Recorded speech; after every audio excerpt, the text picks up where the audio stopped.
मैं आपके माध्यम से कहना चाहूँगी, जब टिकट की बात हुई थी सबने अपनी उम्मीदवारी की थी और प्रयास किया था भी हम टिकट लेके आए हैं, लेकिन टिकट मिलने के बाद में ये जो विरोध के सवाल है तो ये लाजमी है, कहीं पे भी देख लो ऐसा थोड़ा बहुत मन में मनमुटाव होता भी है, लेकिन प्रयास हमारा यही रहेगा कि हम उनको मनाएंगे और हम एक परिवार के सदस्य हैं और एक परिवार के सदस्य रहेंगे, एक जजम पे बैठेंगे।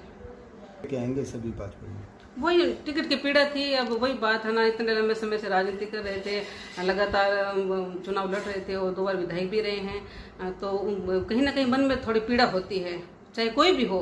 सबका प्रयास रहता है कि भाई टिकट मुझे मिलना चाहिए, जो उम्मीदवारी करते हैं, लेकिन जब टिकट नहीं मिलता तो निश्चित तौर से थोड़ी सी पीड़ा होती है। लेकिन आज मैं आपके माध्यम से कहना चाहती हूँ कि खेमाराम जी, सम्मानित खेमाराम जी, वो निश्चित तौर से हमारे साथ में, मैं उनसे मिल के आई हूँ और उनकी भावना हमारे प्रति है और उन्होंने मुझे आशीर्वाद भी दिया है, कहा है कि कोई घबराने वाली बात नहीं, हम सब एक हैं, एक रहेंगे।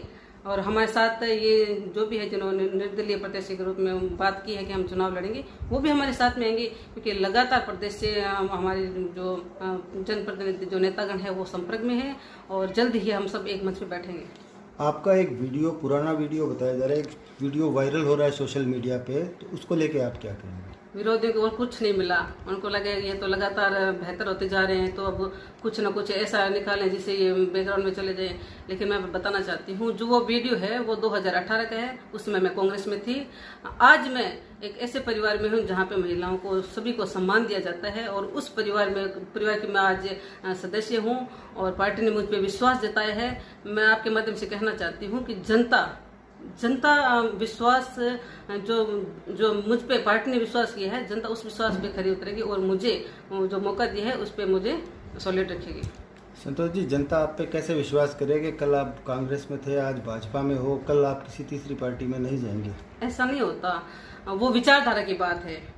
विचारधारा जहाँ नहीं मिलती है वहां से निकलना पड़ता है। मैं आपके माध्यम से कहना चाहती हूँ, जब भी कोई अपने परिवार से निकलता है मन बड़ा दुखी होता है और मेरा भी मन बहुत दुखी हुआ था, लेकिन ये किसी ने समझने की कोशिश नहीं की।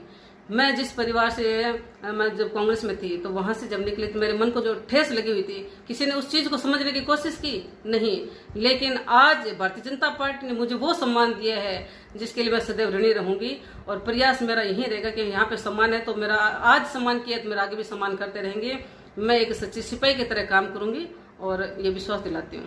आप किन मुद्दों को लेकर जनता के बीच जाएंगे? चिकित्सा में सुधार होना चाहिए, जो शिक्षा व्यवस्था है उसमें सुधार होना चाहिए। सिर्फ थोड़ी घोषणा करके हम नहीं रहने वाले। प्रयास से अगर कुछ कहा है तो उसको करने का प्रयास करेंगे, क्योंकि आज आप देख सकते हो कि घोषणाएं तो बहुत हुई है लेकिन पूरी कोई सी भी नहीं हुई। अपन ओवरब्रिज की बात करें तो वो भी अभी तक सिर्फ घोषणाएं रह गई। तो ये बड़ा मुद्दा है, क्योंकि सुजानगढ़ की जनता इस चीज से बहुत ही परेशान है और हर 15 मिनट में इसका सामना भी करती है और हम भी सामना कर रहे हैं।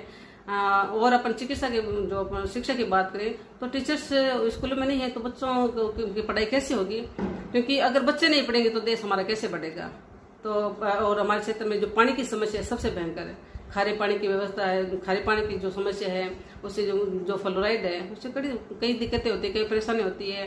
पीने का पानी नहीं है क्षेत्र के अंदर। आप देख लो, आपने योजना की जो लाइन डल रही है उसमें भी ये कुछ बहुत गड़बड़ी कर रहे हैं और तो वो गलत बात है। जनता ने जब आपको वोट दिए तो फिर आप उनके साथ भेदभाव क्यों करते हो?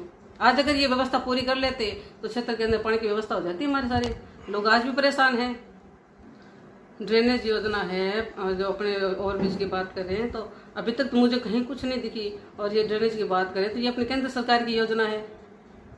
आप ये देख लो, ये सिर्फ घोषणा कर रहे हैं और थोड़ी घोषणाएं कर रहे हैं। ना तो जिला है, ना ओवरब्रिज है, ना कोई और काम है। घोषणा बन के रहेगी तो ये सरकार की घोषणा बन के रह जाएगी, क्योंकि जनता ने अपना ठप्पा लगा दिया है। उनके मन में जो बात है ना, जो उन्होंने सोच लिया, निश्चित तौर से ये जो चुनावी जो समय है बहुत कम बचा है, गिनती के दिन है और ये प्रेजेंट में कर देंगे। तो आप क्या सोचते हैं कि इस बार राजस्थान में क्या स्थिति रहेगी? कौन सी पार्टी?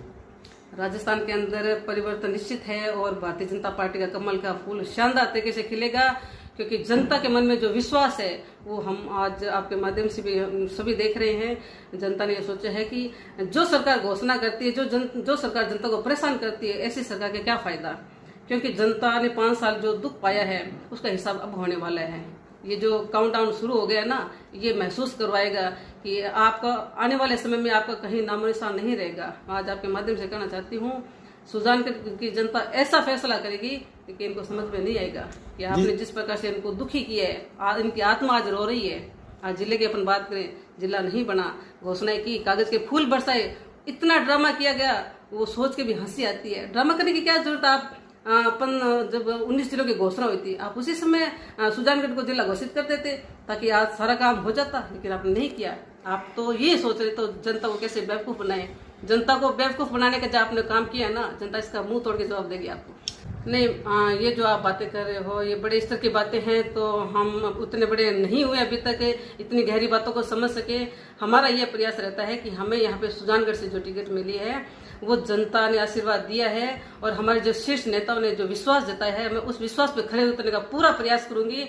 और जनता, आपके माध्यम से मैं जनता को कहना चाहती हूँ, आपने अपनी बेटी को जो सम्मान दिया है, वो बेटी आपका पूरा मान रखेगी। जो आपने चूनड़ी उड़ाई है, स्नेह और प्रेम की जो चूनड़ी उड़ाई है, मैं उसका सदैव मान रखूंगी। मेरा कोई लोभ नहीं, मेरा कोई लालच नहीं है। मैं जैसी हूँ वैसे आपके सामने हूँ, और मैं यह कहना चाहती हूँ, ये विश्वास सदैव बना रहेगा। इसके लिए मैं जी तोड़ मेहनत करूंगी।